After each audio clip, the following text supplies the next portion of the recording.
최근 중국 당국이 차량용 요소 수출 통관을 보류하면서 요소수 부족 우려가 나오고 있습니다. 정부는 충분한 물량을 확보하고 있다며 사재기 자제를 거듭 당부했습니다. 경남 도립의료원 진주병원에 운영한 최종 용역 보고회가 열렸습니다. 적자를 줄이기 위해 병상 규모를 키워 위탁 운영하는 방안이 제시됐습니다. 중대재해처벌법의 50인 미만 사업장 확대 적용을 미루는 방안에 대해 노동계가 반발하고 있습니다. 노동계는 작은 사업장일수록 위험 관리가 안 되고 있다며 확대 적용을 촉구하고 있습니다. 54억 원을 들여 만든 뒤 1년째 방치되고 있는 남해군 해양낚시공원 건립이 무리하게 추진된 정황이 또 드러났습니다. 필수였던 그물 설치가 무산된 뒤에도 공사를 멈추지 않고 계속했습니다.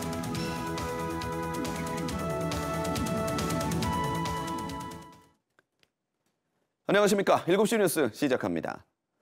또다시 요소수 부족 우려가 나오고 있습니다. 최근 중국 당국이 차량용 요소 수출 통관을 보류했기 때문인데요. 우리 정부는 충분한 물량을 확보하고 있다며 사재기는 자제하라고 거듭 당부했습니다.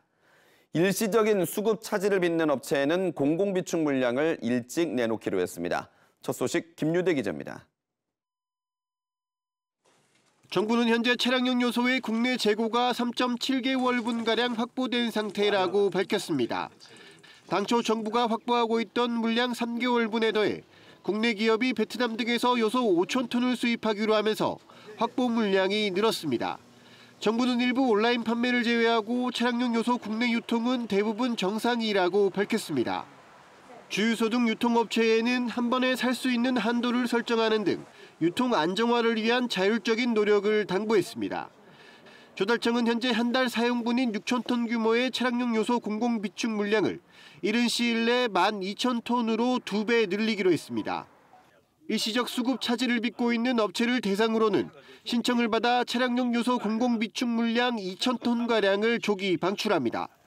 산업부와 환경부, 국토부 등 관계부처는 요소수 수급 상황 1일 모니터링 체계를 가동 중입니다. 또 한중 통상장관 회의 등 외교 채널을 통해 중국 측과 공급망 안정을 위한 협의도 계속하고 있다고 정부는 밝혔습니다. 중국발 요소수 수입 차질이 길어질 경우 중국산 비중이 90% 이상인 요소의 공급선을 베트남 등 다른 국가로 다변화할 수 있게 지원을 검토하기로 했습니다. 또 정부는 공급망 안정화위원회 신설 등의 내용을 담은 공급망 기본법이 국회를 조속히 통과할 수 있도록 협의하고 수입선 확충 등 근본적인 대책을 마련하겠다고 밝혔습니다. KBS 뉴스 김유대입니다. 애플이 아이폰 운영체제를 업데이트하면서 기기의 성능을 고의로 떨어뜨렸다는 의혹과 관련해 오늘 2심 법원이 소비자들의 손을 들어줬습니다. 소비자들에게 관련 내용을 제대로 설명하지 않았다며 애플의 책임을 인정한 건데요. 1심에서 패소했던 6만여 명의 소비자들이 대거 항소를 포기하면서 2심 승소 판결을 받은 원고는 7명뿐이었습니다. 최민영 기자가 보도합니다. 2017년 12월 불거진 아이폰 배터리 게이트 의혹. 애플이 아이폰 운영체제를 업데이트하면서 구형 기기의 성능을 고의로 낮췄다는 주장이 미국 소비자들 사이에서 나왔습니다. 이후 애플을 상대로 한 전 세계 소비자들의 소송이 잇따랐고 2018년 3월 한국에서도 아이폰 사용자 6만 3천여 명이 애플을 상대로 1인당 20만 원의 손해를 배상해달라는 소송을 제기했습니다. 지난 2월 1심에서는 소비자들이 전부 패소했지만 항소심 재판부는 애플에게 소비자 1인당 7만 원의 배상금을 주라며 일부 승소 판결했습니다. 애플이 소비자 기본법이 정한 사업자의 책무 중 설명 의무를 위반했다고 판단한 겁니다. 재판부는 소비자들은 일반적으로 운영체제 업데이트가 아이폰의 성능을 개선하는 방향으로 이루어진다고 생각할 수밖에 없다며 애플을 신뢰하고 아이폰을 구매한 소비자들이 업데이트를 설치할 것인지 스스로 선택할 수 있도록 충분히 설명했어야 한다고 지적했습니다. 재판부는 다만 소비자들이 재산상의 손해를 보지는 않았다고 판단해 정신적 손해배상만 인정했습니다. 하지만 지난 1심 패소 판결에 실망한 대부분의 소비자들이 항소하지 않으면서 2심에서 승소한 소비자는 단 7명입니다. 애플이 이번 판결을 계기로 해서 사실 다른 다수의 피해자들한테도 배상을 어떻게 하는 그런 어떤 책임 있는 조치를 취해야 될 것으로 보입니다. 애플 측은 제품 사용 경험을 의도적으로 저하시키거나 제품의 수명을 단축시킨 적이 결코 없다는 입장을 밝혔습니다. KBS 뉴스 최민영입니다. 한국은행이 오늘 위패방지위원회 회의를 열어 최근 영화 소품이나 견본 등의 문구가 포함된 위조 지폐가 유통되고 있어서 주의가 필요하다고 밝혔습니다. 한국은행은 최근 대면 상거래 정상화 등으로 위조 지폐가 다시 증가하는 모습을 보이는 데다 새로운 유형의 위패도 꾸준히 출현하고 있다며 특히 영화 소품 위패 등이 주로 고령층 상인들이 운영하는 전통시장과 노점상 등에서 많이 유통되고 있는 만큼 상인들의 각별한 주의가 필요하다고 밝혔습니다. 윤석열 대통령이 부산을 찾아 가덕도 신공항 개항과 산업은행 이전 등 지역 수건 사업의 이행을 약속했습니다. 윤 대통령은 또 부산의 대표적인 시장인 국제시장을 방문해 시민들에게 투자 유치를 약속하기도 했습니다. 정세배 기자의 보도입니다. 윤석열 대통령은 2030 세계박람회 유치가 무산된 뒤 일주일 만에 부산을 찾았습니다. 당초 박람회 유치 장소로 거론된 부산항 국제 전시 컨벤션 센터에서 지역 경제인들과 시민들을 초청해 간담회를 개최했습니다. 윤 대통령은 먼저 박람회 유치를 위해 성원을 보내준 부산 시민들에게 감사의 뜻을 밝혔습니다. 윤 대통령은 이어 남북권 혁신 거점으로서 부산의 발전 방향에 대해 논의했습니다. 우리가 비약적인 성장을 이루기 위해서는 우리 모든 국토를 촘촘히 빠짐없이 다 활용해야 합니다.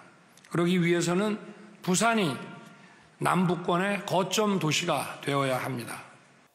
이어 윤 대통령은 가덕도 신공항 개항과 산업은행의 부산 이전을 다시 한번 약속했습니다. 또 박람회 부지로 언급됐던 북항의 재개발 사업과 글로벌 허브 도시를 위한 특별법 제정도 빠르게 추진하겠다고 언급했습니다. 이날 간담회에는 국민의힘 김기현 대표와 박형준 부산시장, 부산 지역 국회의원들이 함께했습니다. 또 이재용 삼성전자 회장과 류진 한국경제협회장 등 재계 인사들도 참석했습니다. 윤 대통령은 간담회가 끝난 뒤 곧바로 부산의 대표 시장인 국제시장 일대를 찾았습니다. 윤 대통령은 이 자리에서 박람회 부지로 예정됐던 북항 일대 외국 투자 기업을 유치하겠다고 시민들에게 약속하기도 했습니다. KBS 뉴스 정세배입니다. 윤석열 대통령이 이동관 전 방송통신위원장의 후임으로 김홍일 국민권익위원장을 지명했습니다. 이 전 위원장의 사임 닷새 만인데요. 여당은 방통위 정상화가 시급하다며 더불어민주당의 협조를 구한 반면 민주당은 관련 경력이 없는 검찰 출신이라는 이유를 들며 임명 철회를 촉구했습니다. 정재호 기자의 보도입니다. 윤석열 대통령이 신임 방송통신위원장 후보자로 김홍일 현 국민권익위원장을 지명했습니다. 업무 능력, 법과 원칙에 대한 확고한 소신, 그리고 어디에도 치우치지 않는 균형 있는 감각으로 방송통신위원회의 독립성과 공정성을 지켜낼 적임자라고 판단합니다. 김 후보자는 공정하고 독립적인 방송을 위해 노력하겠다고 짧게 소감을 내놨습니다. 국민에게 신뢰받고 사랑받는 공정한 그리고 독립적인 방송통신이 되도록 최선을 다해서 노력하겠습니다. 법조인 출신의 김 후보자는 앞서 올해 7월 국민권익위원장에 임명됐습니다. 김 후보자는 지난 2010년 대검찰청 중앙수사부장으로 재직할 당시 윤 대통령과 함께 일한 인연이 있습니다. 김 후보자에 대한 지명은 지난 1일 이동관 전 방통위원장이 사임한 뒤 닷새 만입니다. 윤 대통령의 이번 지명은 연말을 앞두고 방송 재허가 문제 등 현안이 산적한 방통위의 공백을 최소화하기 위한 것으로 풀이됩니다. 김 후보자 지명에 대해 국민의힘은 방송의 공정성과 독립성을 위해 방통위 정상화가 시급하다며 민주당의 대승적 협조를 바란다고 밝혔습니다. 반면 민주당은 관련 경력이나 전문성 없는 특수통 검사가 어떻게 미디어 산업의 미래를 이끌어가겠냐며 임명 철회를 촉구했습니다. 한편 대통령실은 교육부 차관으로는 오석환 현 교육비서관을, 국가보훈부 차관에는 연평해전 당시 3.5.7정의 부정장이었던 이휴환 대령을 각각 임명했다고 밝혔습니다. KBS 뉴스 정재우입니다. 조희대 대법원장 후보자에 대한 국회 인사청문회가 이틀째 이어지고 있습니다. 오늘 청문회에서 여야는 체포동의안 제안 설명을 두고 엇갈린 목소리를 냈습니다. 야당은 한동훈 법무부 장관의 체포동의안 제안 설명이 피의 사실 공표가 될 수 있다고 주장했고, 국민의힘은 국민의 알 권리와 정확한 판단을 위해 필요하다고 주장했습니다. 조 후보자는 이에 대해 구체적인 답변을 하지 않았습니다.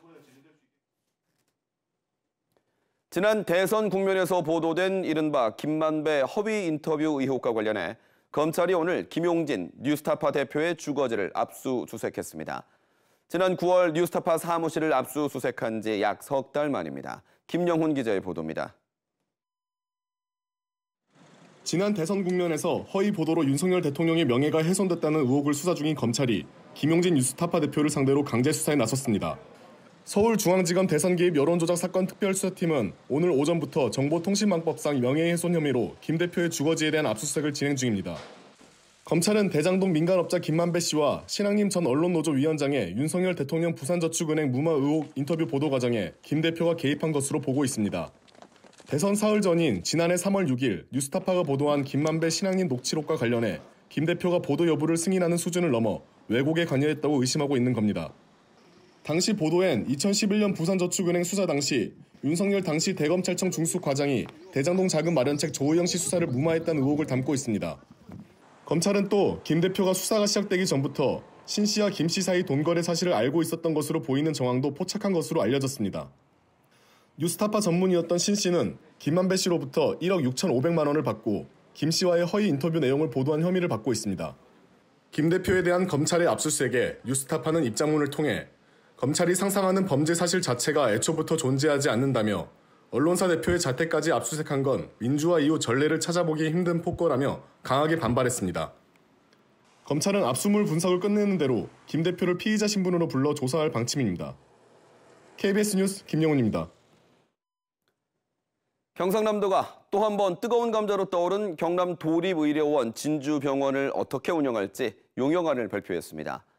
서부권의 의료 공백을 해결할 수 있다는 당위성이 강조됐는데 의료 품질을 높이고 재정 부담을 줄이려면 500병상 규모가 이상적이라는 제안이 나왔습니다. 보도에 송현준 기자입니다. 경남 서부권 의료 공백을 해결할 기반이 필요하다. 경남 도립의료원 진주병원의 밑그림을 맡은 용역 수행기관은 설립 당위성을 재차 강조했습니다. 실제 사천과 남해 주민들의 입원 진료 중 53.7%와 75.4%가 진주가 아닌 다른 지역으로 원정 진료를 받고 있고 하동과 산청도 비슷한 수준입니다. 주민 650여 명에게 진주병원에 대해 바라는 점을 물어본 결과 야간과 응급 서비스가 25.4%로 가장 많았고 의료 수요 충족과 저소득층 진료 등이었습니다. 경남도의회에서 제기된 적자 문제에 대한 대답도 나왔습니다. 진료과를 상황에 맞춰 18개의 과로 줄여 280병상 규모로 운영하면 2년 차에 흑자로 전환할 가능성도 있다는 전망을 제시했습니다. 다만 의료 품질을 높이고 재정 부담을 줄이기 위해선 500병상 규모로 확대하는 게 가장 이상적이라는 설명입니다. 적정 규모, 적정 전문의 확보가 의료 소비자의 선택을 받아 적자 경영에서 벗어날 방법이라는 겁니다. 지방의료원도 규모의 경제를 이뤄야 의료 인력 수급이 용이하고 재정 안전성도 도모할 수 있기 때문입니다. 또 병원 운영 성과와 손실을 공유하는 것을 조건으로 위탁 운영하면 효율을 높일 것이라고 지적했습니다. 지역에서 많이 발생하는 그리고 부진료권에서도 찾아올 수 있을 만한 영역에 실력을 갖춘 영역을 갖출 수 있도록 특정 영역은 의사의 수를 좀 더 하자. 다른 데는 좀 줄이더라도. 시민단체와 노동조합은 경남도의회에 예산 삭감을 규탄하고 진주병원의 조속한 개원을 요구했습니다. 지역 거점 공공병원 설립은 흥정거리 내지는 다른 사업, 무산 압박, 지역 간 갈등 구조로 해결할 수 없다는 것을. 경상남도는 이번 용역 결과를 바탕으로 내년 상반기 병원 설립 기본 계획을 마무리하고 경남도의회를 적극 설득해 사업 지원을 막겠다는 입장입니다. KBS 뉴스 송현준입니다. 경상남도가 오늘 도청에서 전국 처음으로 구축한 경남 응급의료상황실 현판식을 했습니다. 응급의료상황실은 응급 환자를 이송하는 119와 협조해 환자 상태에 맞는 응급의료기관을 찾아 환자를 신속하게 보내는 역할을 맡습니다. 한편 경남에서는 처음 이송된 병원에 수용되지 못하고 다른 병원으로 옮겨진 응급 환자가 지난해 304명에 이르는 등 해마다 늘고 있는 것으로 집계됐습니다. 오늘 열린 국회 과방위 법안심사 소위에서 우주항공청 특별법 심사는 끝내 불발됐습니다. 우주항공청법의 모레 국회 본회의 상정은 물리적으로 불가능해졌고 연말 임시국회에서도 통과를 장담할 수 없게 됐습니다. 천윤수 기자의 보도입니다. 우주항공청 특별법은 당초 국회 과방위 법안심사 소위의 마지막 안건으로 다뤄질 예정이었습니다. 법안에서는 항공우주연구원과 천문연구원을 우주항공청의 산하기관으로 두는 조항이 문제였습니다. 야당은 이 조항을 부칙이 아닌 법안 본문에 넣고 문구를 명확히 할 것을 요구했고 과기정통부는 이를 받아들여 사실상 쟁점이 해소된 상태였습니다. 어떤 형태로든지 간에 빨리 개정할 수 있는, 법이 빨리 통과할 수 있는 형태로 저희는 의원님들이 뜻을 모아주시면 적극 따르도록 하겠습니다. 하지만 회의 막바지 야당 간사가 석연치 않게 퇴장해 우주항공청법의 심사 여부는 협의에 실패했고 논의가 또 미뤄졌습니다. 우주항공청법이 과방위 심사를 받지 못하면 다음 절차로 넘어갈 수 없습니다. 이 때문에 오는 8일 국회 본회의 상정은 어렵게 됐습니다. 국회만 바라보던 지역의 실망감은 클 수밖에 없습니다. 정말 어이가 없고 좀 몽리를 부리는 기분입니다. 참 그 앞을 가늠을 할 수 없는데요. 정말 쉽지 않은 일을 같기도 합니다.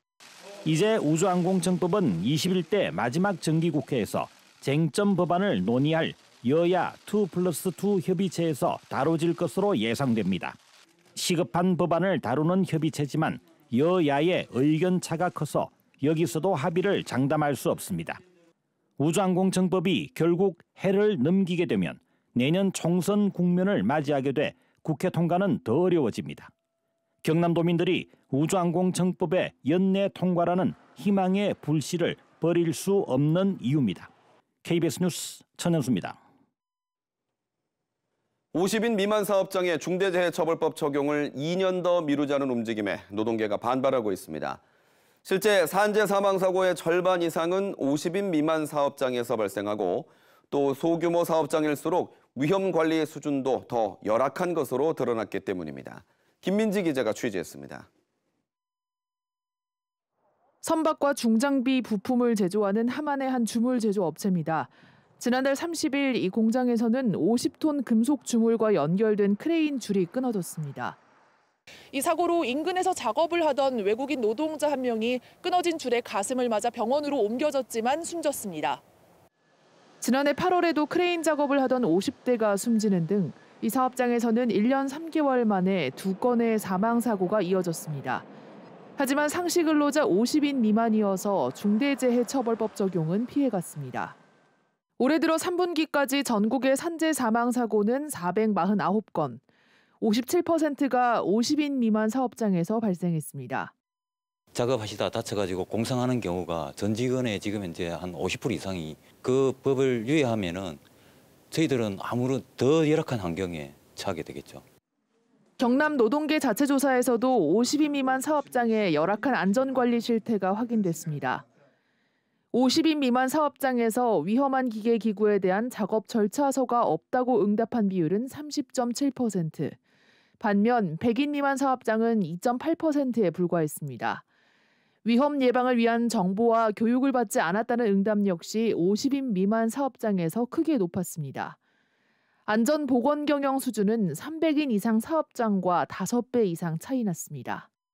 작년만 해도 안전보건관리 체계 구축을 위해서 수백억을 투자를 했습니다. 그러니까 충분히 준비가 안 됐다는 것이 아니고 실제로 할 생각이 없다는 겁니다. 노동계 반발이 커지는 가운데 국회에서는 중대재해처벌법 확대 적용 유예안이 본격 논의됩니다. KBS 뉴스 김민지입니다. 화력발전소에서 홀로 일하다 숨진 고 김용균 씨 사건의 대법원 선고가 내일로 다가온 가운데 김 씨가 일했던 태안화력에서 5주기 추모제가 열렸습니다. 추모제가 열린 오늘도 인근 현대당진제철소에서는 또 한 명의 하청업체 노동자가 사고로 목숨을 잃었습니다. 보도에 박지연 기자입니다. 살아서 일하고 싶다. 살아서 일하고 2018년 12월 10일 태안화력발전소에서 홀로 일하다 석탄 운송용 컨베이어 벨트에 끼어 숨진 고 김용균 씨. 김 씨를 기리는 추모제가 태안화력 앞에서 열렸습니다. 사고 발생 5년이 지나는 동안 사고 책임을 가리기 위한 재판에서 원청 기업인 한국서부발전 김병숙 전 대표는 1, 2심 모두 무죄를 선고받았습니다. 내일 대법원 최종 판결을 앞두고 또다시 사고 현장을 찾은 어머니는 참았던 눈물을 흘립니다. 원하청 사장이 처벌을 받아야만 제가 용균이한테 그래도 엄마 이렇게 노력했다. 지금 그게 될지 안 될지 잘 모르는 상황이고 용균이 죽은 자리를 온다는 게 너무 가슴 아팠습니다. 노동자들은 열악한 노동 환경은 변하지 않았고 오히려 화력발전소 폐쇄로 실직 위험에 내몰려 있다며 대책을 촉구했습니다. 대책 없는 폐쇄는 해고라는 시한부 선고를 받는 것과 마찬가지입니다.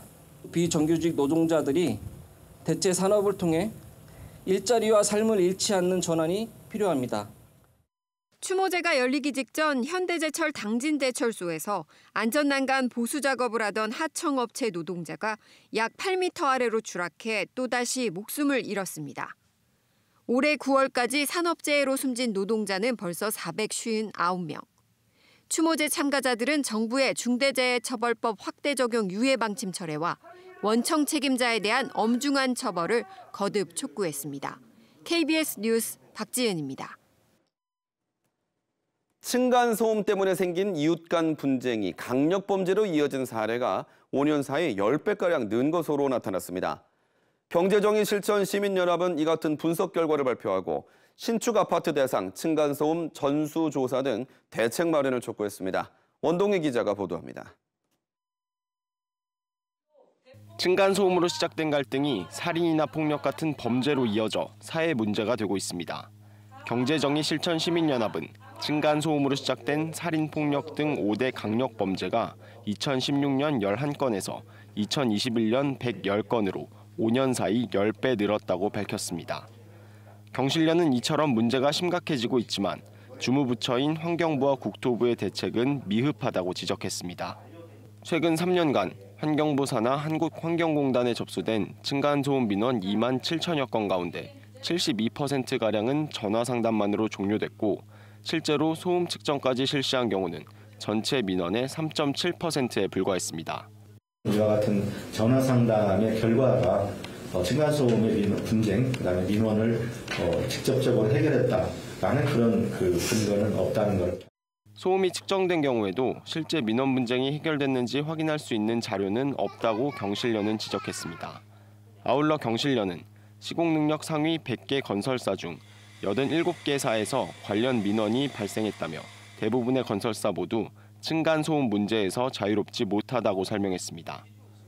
경실련은 층간소음 대책으로 공동주택 신축 시 층간소음 전수조사 의무화, 기준 미달 시공사에 대한 벌칙 신설, 후분양제 도입 등을 제시했습니다. 나아가 주택법, 건축법, 공동주택관리법 등 흩어져 있는 법령들을 하나로 통합한 층간소음 특별법 제정을 제안했습니다. KBS 뉴스 원동희입니다. 이어서 진주에서 전해드립니다. 국비 등 54억 원을 들인 남해군 해양낚시공원 문제 더 짚어봅니다. KBS가 입수한 사업 추진의 타당성 보고서를 보니 이 사업은 애초 그물을 설치해 물고기를 가두는 방식으로 타당성 조사를 통과했습니다. 하지만 이후 그물 설치가 무산됐는데도 대안 없이 관련 공사를 추진한 데다 이를 운영할 어촌계와도 운영 협약조차 맺지 않는 등 허술하게 추진한 정황들이 확인됩니다. 박기원 기자입니다. 54억 원을 들였지만 1년째 방치된 남해 해양낚시공원은 애초 어떻게 추진됐을까? 사업 추진의 타당성 보고서입니다. 당시 3가지 대안을 놓고 사업성을 분석했는데 모두 가두리망, 즉 그물 설치가 필수라고 돼 있습니다. 섬 사이에 그물을 설치해 양식 물고기를 가둬놓지 않으면 낚시객 유치가 어렵다는 판단이었습니다. 결국 비용 대비 편익이 높은 최종안으로 2019년 사업이 추진됐지만 정작 그물 설치는 없던 일이 됐습니다. 그물이 쉽게 찢어질 수 있다는 이유였습니다. 아니 그거 나가려고 했다가 오염도 그렇고 하니까 이걸 막지 말고 그렇게 네모나게 이제 두 개를 만들자. 육지에서 바다로 길게 뻗어 있는 이 낚시교각 두 곳을 만드는 데만 17억 원이 들었습니다. 하지만 물고기를 가두는 가두리망이 설치되지 않으면서 사실상 무용지물이 됐습니다. 문제는 그물 설치가 무산된 이후에도 관련 공사가 계속됐다는 것입니다. 그물 삭제가 결정된 건 2021년 1월. 이후 부유식 다리와 낚시공원 휴게소, 진입도로 공사 등이 추진됐습니다. 핵심 시설인 그물이 빠졌는데도 사업비의 절반에 가까운 25억 원 규모 공사가 계속된 것입니다. 낚시 대신 레저 시설을 추가하는 설계 변경 등 대안이 필요했다는 지적이 나오는 대목입니다. 다른 큰 전면적인 설계 변경을 하기에는 예산적이거나 또 절차적인 어려움이 상당히 컸기 때문에 그 당시에는 제가 그런 부분까지 다 소화하지 못한 그런 아쉬움이 있습니다. 또 남해군이 사업 초기 인근 어촌계와 운영 협약조차 맺어놓지 않아 1년 넘게 운영자를 찾지 못하는 등 애초부터 무리한 사업 추진이었다는 비판이 이어지고 있습니다. KBS 뉴스 박기원입니다. 진주경찰서는 주차된 시외버스를 훔쳐 운전하다 사고를 낸 혐의로 30대 남성을 붙잡아 조사하고 있습니다. 이 남성은 오늘 새벽 2시 반쯤 진주시 장대동 시외버스 터미널에서 열쇠가 꽂혀 있는 버스를 훔쳐 운전하다 4시간 만인 오전 6시 20분쯤 칠암동 도로중앙분리대를 들이받은 혐의를 받고 있습니다. 경찰은 이 남성이 술을 마신 상태는 아니었지만 제대로 진술을 하지 않아 구속영장을 신청하고 더 조사할 계획입니다. 치매 환자 비중이 86%인 거창군립노인요양병원이 치매 환자 특화 프로그램을 운영합니다. 거창군립요양병원은 색채와 영상, 음향 설비를 활용한 자극으로 치매 환자의 심리적 안정과 스트레스 해소를 돕는 프로그램을 일주일에 2차례 운영하며 장식물 만들기 등 다양한 치료 프로그램을 진행합니다. 남해군 남면 선구마을과 삼동면 고안마을이 보건복지부가 선정한 우수 치매 안심마을로 지정됐습니다. 남해군은 주민을 대상으로 치매 예방 수업 등을 진행해 치매 안심마을로 선정됐다고 설명했습니다. 치매 안심마을은 치매 환자와 가족이 안전하고 자유롭게 살 수 있는 환경을 조성하는 마을로 남해군 마을 10곳이 지정돼 있습니다. 지금까지 진주에서 전해드렸습니다.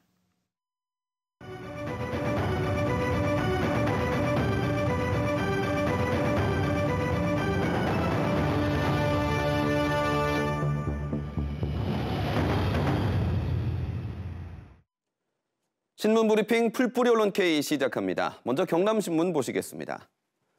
위법 다수 발견돼 6개월째 멈춰 얽힌 행정 절차 푸는 게 관건이라는 기사인데요. 창원시 북면에 위치한 다회용기 공공세척장의 모습입니다. 지난 5월에 완공식을 갖고도 반년 넘게 운영을 하지 못하는 상황이라고 합니다. 이 문제 취재한 경남신문 김정민 기자 연결해 자세한 얘기 듣겠습니다. 김 기자님 반갑습니다. 네, 반갑습니다. 네, 먼저 창원시 다회용기 공공세척장 어떤 곳입니까? 네, 다회용기 공공세척장은 장례식장에서 합성수지 접시인 일회용품 플라스틱을 많이 사용하고 있는 만큼 이를 줄이자는 차원에서 여러 번 사용할 수 있는 그릇으로 바꾸고 이를 그릇을 깨끗하게 씻을 수 있도록 한 장소입니다. 창원시가 정책을 추진하고 창원 지역 자활센터가 보조사업자로 선정돼 총 10억 3천만 원을 들여 창원 북면초등학교 화천분교에 공공세척장이 마련됐습니다. 올해 5월 완공식과 함께 가동 시점에 맞춰 지역 대형 장례식장들이 사용할 예정이었습니다. 창원시가 추진하는 사업인데 이 건물이 무허가라고요? 네, 그렇습니다. 건축법상 건축물을 짓기 전 해당 행정기관의 건축 허가를 받아야 하는데요. 하지만 공공세척장은 허가를 받지 않고 지은 무허가 건축물로 나타났습니다. 이 때문에 사용 승인 신청 자체가 어렵습니다. 창원 지역 자활센터 측은 땅은 교육청 소유이고 인허가는 의창구청으로 분리된 경우라 실수가 있었다고 해명했는데요. 아마도 센터와 설계를 맡은 건축사 간의 오해와 착각으로 이 같은 일이 벌어진 것으로 시는 판단하고 있습니다.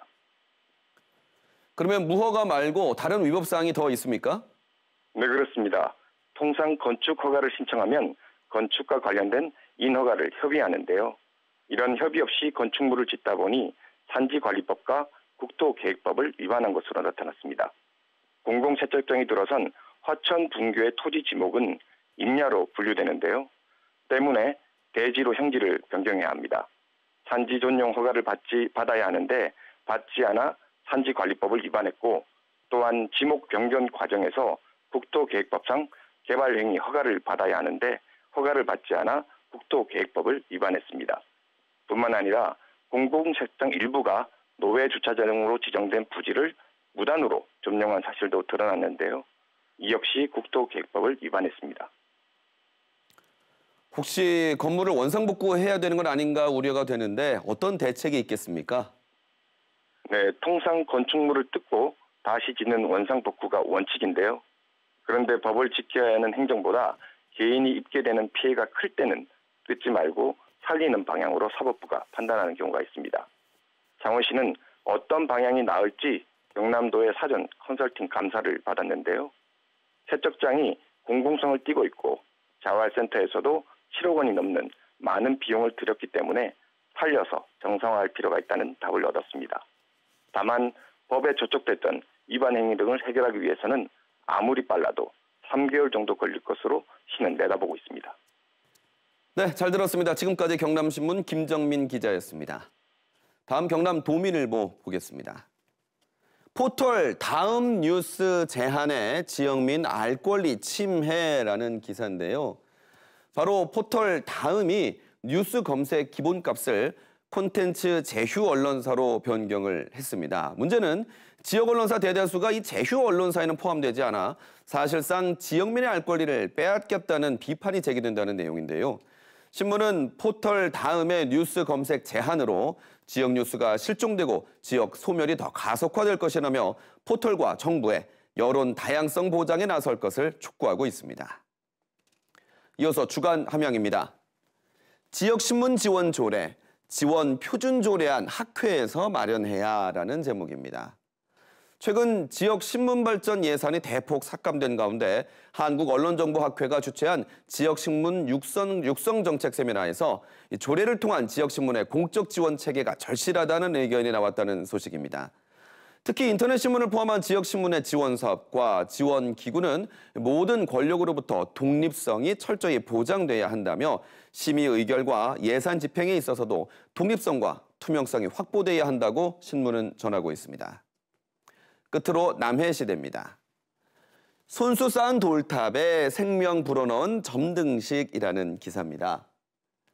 사진은 남해군 고현면의 대사마을인데요.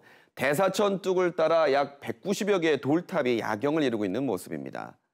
주민들이 논두렁 공사로 버려지는 마을의 자연석이 아까워서 마을의 안전과 무병장수를 염원하며 하나, 둘 탑을 쌓아 올렸고 남해군 농촌 신활력 플러스 사업의 지원을 받아서 이렇게 빛을 얻게 됐다고 합니다.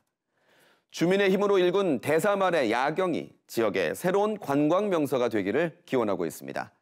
지금까지 신문브리핑 풀뿌리 언론 K였습니다.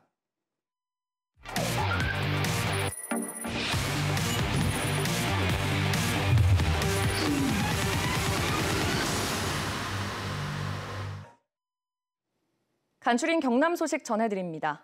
내년 국회의원 선거에서 경남의 의석수는 16석이 그대로 유지될 전망입니다.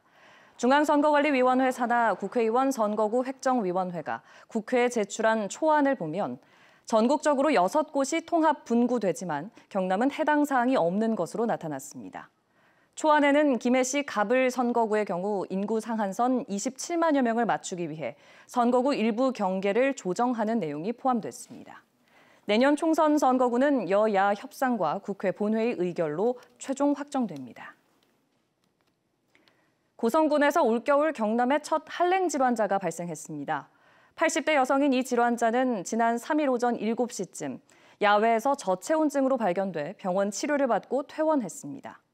질병관리청의 한랭 질환 응급실 감시 체계 결과를 보면 이달 들어 전국에서 모두 11명의 한랭 질환자가 신고됐습니다. 전남 고흥군 오리농가에서 올해 첫 고병원성 조류 인플루엔자가 확진된 가운데 경상남도가 점검반을 꾸려 현장 점검에 나섭니다. 경상남도 방역대책본부는 전남 발생 농가 역학 조사 결과 현재 경남의 관련 농가나 시설은 없지만 확인될 경우 이동 제한과 예찰 등 신속한 방역 조치를 할 계획이라고 밝혔습니다. 경상남도는 지난 1일 조류 인플루엔자 위기 경보를 심각 단계로 올려 24시간 비상 체계를 유지하고 있습니다. 경찰이 합천군청과 군의회, 경찰서 등 관공서에 가축 분유를 뿌린 혐의로 40대 여성에 대한 수사에 착수했습니다. 이 여성은 어제 오후 2시 20분쯤 합천군청 2층 부속실과 합천군의회, 합천경찰서 현관 등에 가축 분유를 뿌린 뒤 달아난 혐의를 받고 있습니다. 여성은 범행 1시간 40분 뒤인 대구의 한 지구대에서 자수했고 경찰은 범행 동기를 수사하고 있습니다. 경남시 청자 미디어 센터가 오늘 창원시 중동에 문을 열었습니다. 126억 원이 투입된 경남시 청자 미디어 센터는 스튜디오와 편집실, 녹음실 등을 갖춰 시민에게 미디어 창작 공간을 제공하고 영상 제작 장비를 빌려줍니다. 경남시청자 미디어 센터는 전국 11번째로 운영은 방송통신위원회 산하 시청자 미디어 재단이 맡습니다. 방위사업청이 장보고 3급 잠수함의 배치2 3번함 건조 우선 협상 대상자로 한화오션을 선정한 것으로 알려졌습니다. 이번에 건조하는 잠수함은 3,600톤급의 1조 원대 사업으로 예상되며 방위사업청과 본계약 절차를 남겨두고 있습니다. 장보고 3급 잠수함은 5척 가운데 한화오션이 4척, HD현대가 1척을 건조했으며 이번 계약이 성사될 경우 배치2의 3척을 모두 한화가 건조하게 됩니다. STX 엔진이 개발한 K9 자주포용 1000마력급 엔진이 올해 산업부 연구개발 우수성과 10선에 선정됐습니다. STX 엔진은 3년여 만에 K9 자주포용 엔진 설계와 시제품 제작, 엔진 성능 시험을 마무리해 국산화로 6조 원 이상의 가치를 창출한 것으로 평가받았습니다. 간추린 경남이었습니다.